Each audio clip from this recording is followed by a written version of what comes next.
I was familiar with Quickie and his reputation as a man who could move 40 bucks out of your wallet faster than you could blink, but I'd never met his second in command, the Norco vice president and uncle of this asshole who was talking trash that night at Johnny's.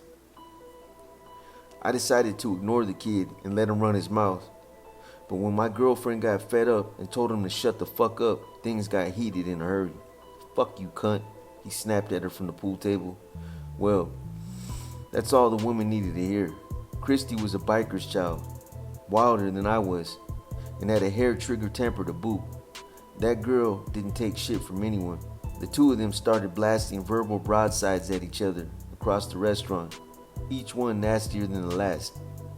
As a hang-around, I wasn't supposed to throw down with anyone unless I was given the go-ahead from a patched member.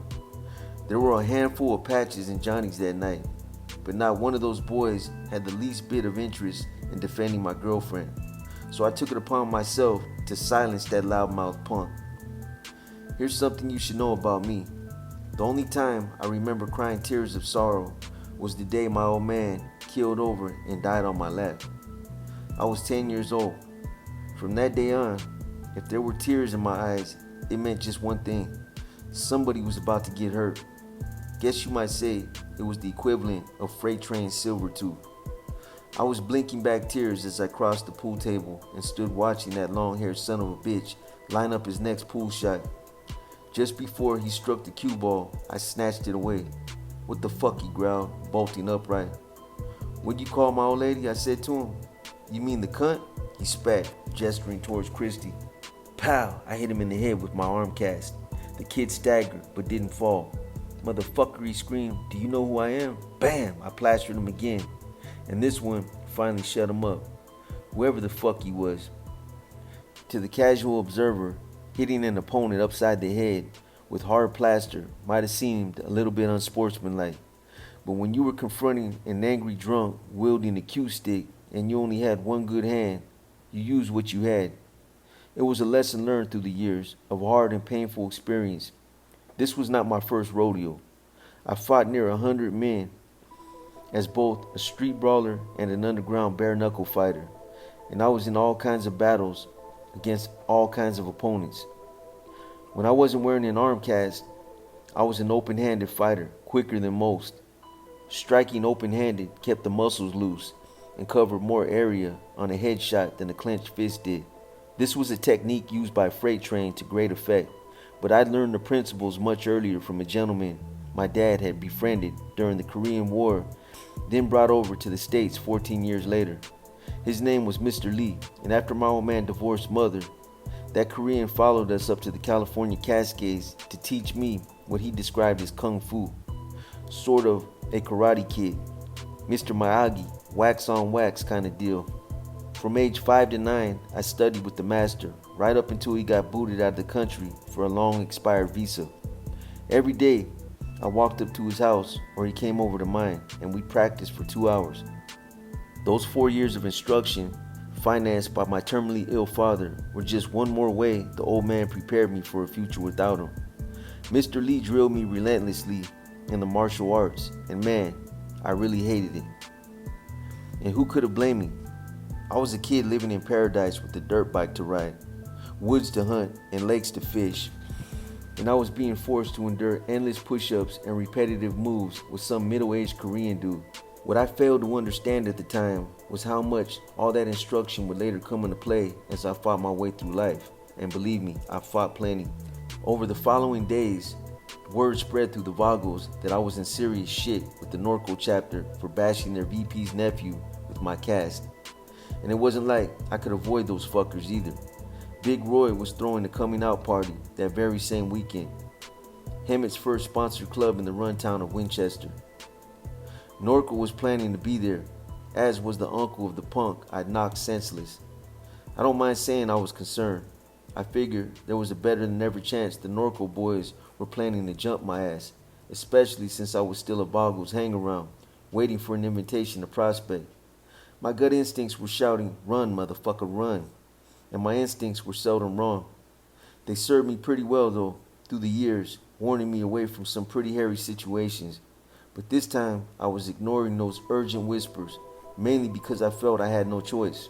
I've got some bad vibes about this, partner, I told old Joe as we worked a tree trimming job the day before the run. Just feels like something's coming.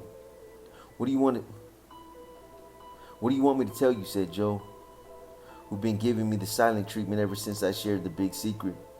I could see Joe's cold shoulder wasn't the one to cry on, so I shut up and began strapping the climbing gaffs to my calves. Alright, you want my advice? Blurted Joe, just as I was about to start up the tree. It's pretty simple. Get out while you can. You don't have to do this. He was right, of course. I could have walked away and saved myself a lifetime of headaches, but that wasn't who I was. It wasn't how I was wired. I was raised never to quit a fight, and I didn't intend to start now. It's like my adopted father, Pat, used to say, boy, if you come home from school with your ass whooped, I'm gonna whip yours again. That was the kind of sage advice that made me a little hellion as a kid and kept me fighting through high school and beyond. It didn't help that I was a scrawny little bastard either. Before a late growth spurt, I was the smallest kid at Hammond High. Combine my height insecurities with the fact that I could barely read and write, and you had yourself an illiterate punk with a me against the world mentality. A little man Napoleon complex and 4 years of instruction from a Korean kung fu master. Bottom line was, little George didn't play well with others. And if you didn't like it, fuck you. I was already volatile anyway, constantly picking fights with my classmates, but my anger kicked up another notch when I was separated from the rest of the student body and thrown into something called opportunity class, widely considered a classroom for retards. In those days, the principal of Hemet High School hated my guts, understandable given my antisocial behavior, and it seemed Mr. Vanderwater was hauling me into his office to suspend my ass every other week. I was suspended for blowing up a lavatory toilet with a cherry bomb. Not guilty, Your Honor. For screwing a senior girl in a second floor stairwell. Guilty as charged. And twice for smoking pot on school grounds, which never happened. It was true, I hung out with the potheads. I preferred hanging out with those laid-back dudes. But toking weed made me sick to my stomach, so I stuck with cigarettes and screwed my lungs instead. Principal Vanderwater couldn't have cared less. The man wanted me expelled and was willing to do just about anything to make it happen, even if it meant bending the truth for the greater good. Twice, he led Pat and Dottie, telling them I was smoking pot during school hours, and twice, Pat punished me for those lies with a beating. To make sure I stayed out of trouble, he dropped by the school during lunch period to keep an eye out on me. One afternoon, while doing his usual lunchtime surveillance, Pat's pager went off. When he dialed back the number, he found himself talking to Principal Vanderwater, who told him I'd just been caught smoking weed again. It was more bullshit from the principal, and now Pat knew he was being lied to. Furious, he stormed into the schoolyard, grabbed me by the scruff of the neck, and headed me straight for the office with a bunch of classmates in tow. They'd heard Pat's marching orders. Either you kick that bastard's lying ass or I'll kick yours. I couldn't believe my ears. I'd been given the green light to waylay Principal Vanderwater. We turned into the office, leaving my classmates outside in the hall, gawking through the glass, then waited at the counter for Vanderwater to appear. When he finally did, he got the surprise of the school year when I hit him with every bit of strength I could muster. As you can imagine, that was the punch heard round the halls of Hemet High for a long time. The police were called, and Principal Vanderwater threatened to have me prosecuted. Must have changed his mind though, because he took the matter to the school board and got me thrown out of Hemet High instead. A year later, sometime during junior year, I dropped out of school for good. That had to be a glorious day for Vanderwater. Man must have thrown himself a hell of a party. There would be many anxious moments during my time undercover, moments when I honestly wondered if I'd ever come home again. Countless times I thought of walking away, or bent the ear of the man upstairs, asking him to keep me safe. But heading for Winchester that day for the Hemet's chapter first annual run was the first time I felt a real sense of danger and self-doubt. Despite those feelings, I wasn't about to bail on my commitment to Hemet, the ATF, and myself. I wasn't going home with my ass whipped. Because the hard truth was, I was a 42-year-old sinner who'd never done a damn thing he was particularly proud of in life. And I saw that mission as my once-in-a-lifetime chance to finally succeed at something worthwhile, something I actually believed in. I had to keep going no matter what. So there I was in the parking lot of a Winchester biker bar, helping set up folding chairs for the Big Boggles bash, when the Norco chapter came rumbling in on their Harley Davidsons. You could always spot those Norco boys, man. The patches sewn on their cuts, awarded in recognition of services rendered to the club, always looked brand new and ready to wear. That's because Quickie John, the Norco P, handed them out for practically any occasion. He thought they made his chapter look cool. Perfect church attendance, get a patch. Eat all your vegetables, get a patch. Wipe your ass properly, sure, here's a patch for that too. As soon as those Vagos dismounted, they approached Big Todd, who pointed in my direction. I kept unfolding chairs, but watched them coming from the corner of my eye. Maybe 6 or 7 of them. Trailed that smart-mouthed punk. I kept unfolding chairs, but watched them coming from the corner of my eye. Maybe 6 or 7 of them. Trailed by that smart-mouthed punk. I popped at Johnny's. I figured this was it. I was about to get gang jumped. "You George Rowe," said the Patch Vagos leader in the group. "That's me. I heard what you did to my nephew." So this was Uncle Mike, Norco's vice president. "Your nephew called my lady a cunt," I told him. "What would you have done?" Mike glanced over his shoulder at the long-haired douche before pointing at my arm cast. "So you hit him with that?" "That's right. You hit my nephew with the fucking cast," said Mike, heating up. "Yup. Like I've said, I fought a lot of men over the years, and experience tells you when an opponent is preparing to unload. The body coils and there's a look in the eyes that's primal, almost wolf-like. You can recognize it when you know what to look for. That day, facing Uncle Mike, I was definitely seeing it. I felt my senses sharpen and my mind snap into focus. My body was tuned in now, primed and ready for the assault to come. Usually, I let the other guy take the first swing. It always put me in the mood to rumble. Once again, Mike took his best shot.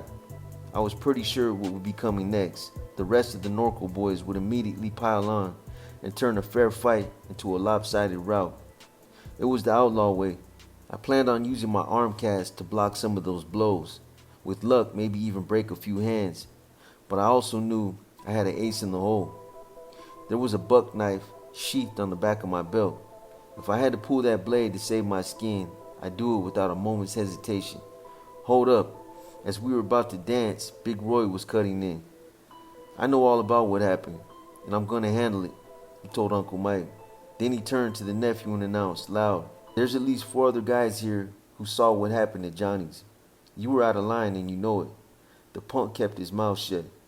"George is a helmet hang-around," Big Roy told Uncle Mike.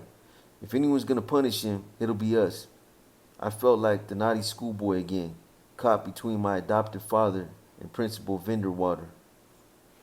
Mike thought it over a moment, then told Roy, "All right, P, but if you don't take care of this, we will."